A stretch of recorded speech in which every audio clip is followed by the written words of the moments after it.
Янз янзын сэдв өгөөд өөр өөртөө яриа суучдаг. Тэгээд наслаад өгсөн хүмүүжлөө тэр сэдвээр ярьжсэн. Тэгээд яг уу хайр дурлал гэж яриа сэдвээр яриа л да. Энд гэхдээ угаасаа мөнхийн сэдв баггүй.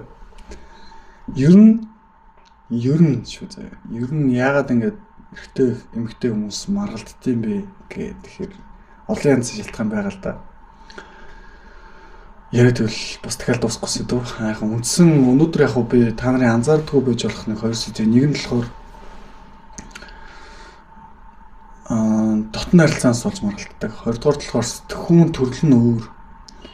Нэгнийх нь сэтгэдэг төрөл нь орон зай нь өөр гэхгүй юу? Илүү ингээд зүрх сэтгэл төвтэй, тэндээ эмзэг эмхтэй хүн гэсэн үг шүү дээ. Эрэгтэй хүн болохоор илүү оюун ухаан төвтэй, бүтээлч хандлагатай, арай өөр үүдэг.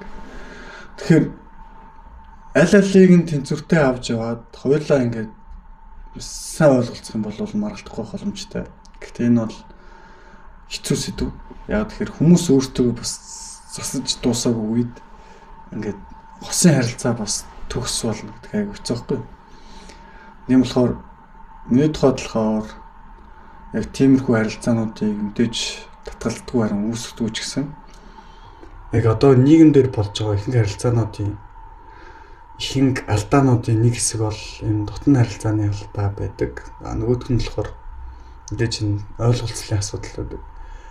Тэгэхээр эрэгтэй гэлтгүү, эмэгтэй гэлтгүү бүгдээрээ засагтаад бүгдээрээ лаг болчих юм бол бид нар арай илүү бага маргалдах байхаа. Тэгээ засагдахын тулд бид нар дотроосоо эхлээд өөрчлөх хэрэгтэй байгаа. Илүү эерэг болох, илүү бурханлаг чанараа нээх, илүү хүчтэй болох, илүү юунд ч ялагдчихгүй болох шин чанар байгаа. Хэрэгтэй хүн болгонд хэрэгтэй байгаа. Одоо үед гэх юм уу энэ сэдв хүмүүсээс хол байгаад байгаа байхгүй юу? Дотоод мөн чанараа нээгээч, бурханлаг чанараа олооч, илүү гэрэлтэж амьдрий л та, илүү сайн сайхан амьдрий л та гэт ингээ хэлэхээр аим шиг кино үзэж аим шиг зогтоодаг. Эсвэл ингээд өөртөөх нь ингээд сайн хүн болчих юм бол муу болох юм шиг санагдаад байхгүй сул дорой болчих юм шиг. Гэтэ та нарын боддог сайн хүн гэдэг төсөөлөл бол яг жинхэнэ сайн хүн биш ээ. Жинхэнэ сайн хүн гэдэг яг юу юм бэ гэхээр ялагдчихгүй. Үхээд жамладаг, бүх төрлийн төгс мэдлэгтэй, махан биеийн болон сүнслэг төгс мэдлэгтэй, цогцгоны хэлдэг. Тэгэхээр тийм сайн хүн бол үгүй. Тийм сайн хүн, жинхэнэ сайн хүн болчих юм бол та нар сул дорой болно гэж байхгүй. Харин ч бүр ялагдчихгүй болох боломжтой. Тэгэхээр одоо миний та нар санал болгодог тэр сайн хүн гэдэг төрөл болохоор та нарын тэр боддоос шал өөр гэсэн үг. Ингээд юу ч хийдгүү, сууж идэг, хөлөөжигээ сууж идэг, гэж зөөлөн ярьдаг тийм хүнийг сайн хүн гэж хэлэхгүй.